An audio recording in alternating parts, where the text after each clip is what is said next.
Flashback. Hello guys, welcome sa aking YouTube channel. Ako nga pala si Ryan Share, OFW dito sa South Korea. At i-share ko lang sa inyo na bumili nga pala ako ng bike sa Kupang, 5 months na babayaran. So guys, nag-order nga pala ako sa Kupang ng bike noong Miyerkules. Saka dumating na kaagad siya nung Biyernes. Ang bike na ito pala ay hindi masyado ganun kamahal. Hindi rin siya masyado ganun kamura. So tama-tama lang, pang beginner bike lang. Ito yung first time ko na bumili ng bike na talagang pang trail ba, pang trail. Titingnan natin. Ito po yung nabili kong bike.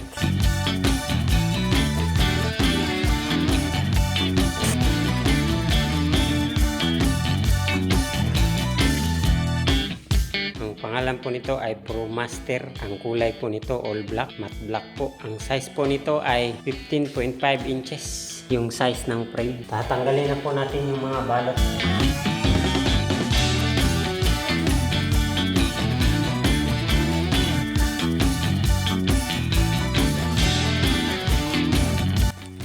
Libre to guys, freebies ba, freebies. Mamaya, titingnan natin.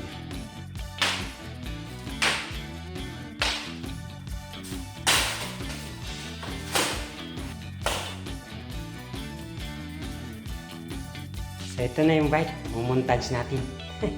Let's go.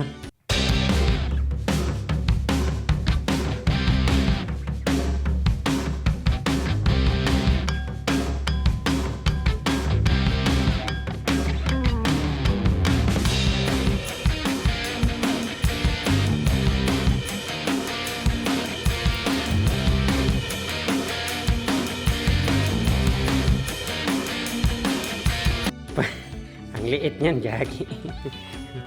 Ito po yung mga previous. Buksan natin. Ito pala yung libre. May tililing. Tapos may ganito. Ito, ilaw. Pa-charge lang. Hindi pa rin. Recharge, may ano eh. Hindi pa solar rin. Buwang. Inugulo ko yung lag. Wala. Kailangan pala bumili ng tools. Ito lang tools eh. Tapos may manual. Oh, Kito pala manufacturer. May manual guys, kaso Korean. Hindi natin mapabasa. Ano eh, binigyan na ni Erwin ito? Hindi, ayos nga ito eh. Maliit nga. Malit naman ang paa mo eh. Malaki yan. Hindi. Siyempre, kumupas na. Wow, grabe naman pagkupas niyan. Green. Ha? Green yan. Hindi ah, black yan.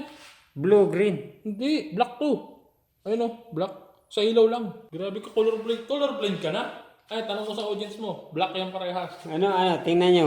Hindi maklaro. Ay, hindi Grabe naman yung mata mo. Kaka-welding mo yan eh. siset na natin yung bike. Paano ba yan? Ganito? Hindi. Ay, yan. Ibaba mo yung pedal. Yan. Oh, papatulong ka sa akin. Papatulong ka. Pagkailangan. Papatulong ka. Ay, gagawin din dyan. Ah, sorry. Pagkailangan. Buti may tao. May tao.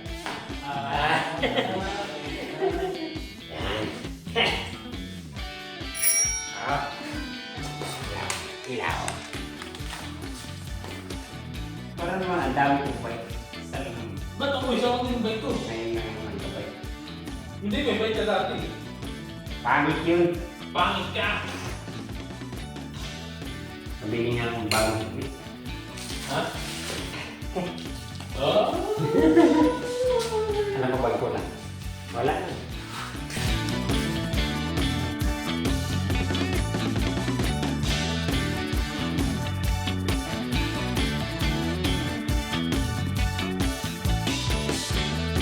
Kita na natin yung bag. Parang pangit yung bag. Masyadong malaki. So ito try kong describe yung mga ginagamit dito sa bike na binili ko sa Kupang. So simulan natin sa shock guys. Ito daw ay air shock. Meron siyang remote na lock.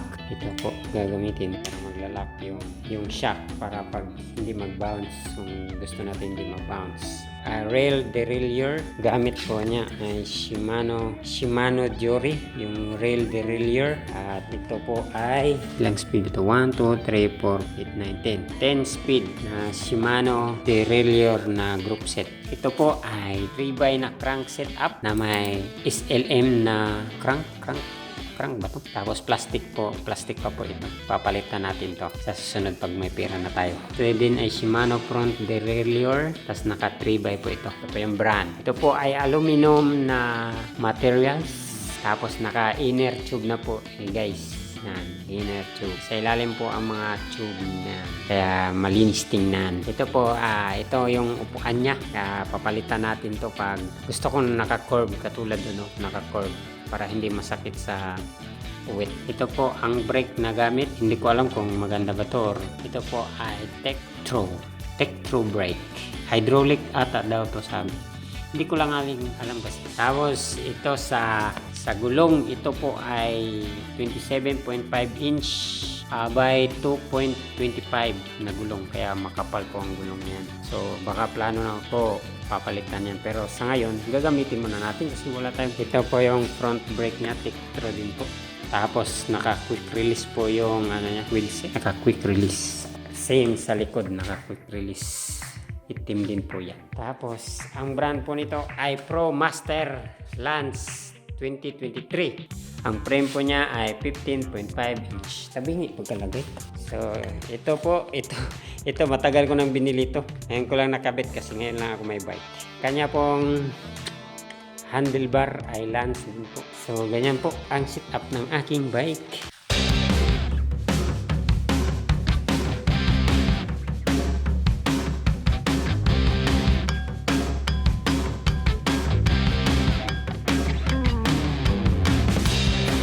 So, ito po, ang bike na ito nagkakalaga po ng 500,000 won. Bale, mga nasa 20 mil. At ito po ay installment ko. Kasi merong installment sa Kupang. Kaya ginawa kong installment para hindi tayo masyadong lalabas ng malaking pera. So, installment lang po yan. So, sa susunod po na ating mga vlog. Kung may tanong po kayo, i-comment nyo below. Subscribe po sa ating YouTube channel. At pakiclick ang post notification pag-update ka sa mga video. So, ito po ang simula ng ating trail bike. So, susunod po, ingat po kayo palagi. God bless po and stay safe. Peace! Titis ko kaya. Bye!